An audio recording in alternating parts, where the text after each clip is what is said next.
Welcome to the Learning Pines YouTube. We hope this video helps. You start by freeing space and stopping runaway processes. First, check storage and delete large files or offload unused apps to reach about 10% free. Once done, update all apps over Wi-Fi and keep the device on charge.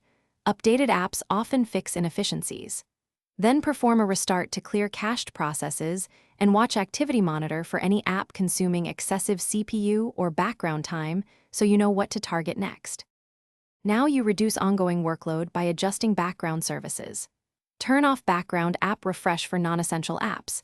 This stops hidden updates that spike CPU and network usage.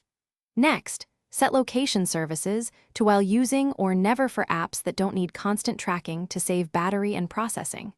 Then change mail to fetch less often or manual only, since frequent push checks can cause periodic slowdowns. After these changes, observe performance for several hours to see improvements. To finish, optimize remaining settings and resolve persistent offenders. You can reset network or all settings to clear misconfigurations without erasing data. This often removes hidden bottlenecks. If a specific app still lags, reinstall or clear its cache by offloading and reinstalling.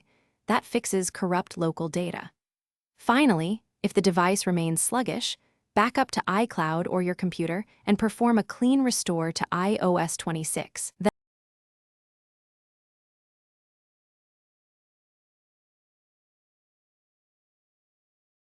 Thanks for watching. Consider subscribing if we helped you.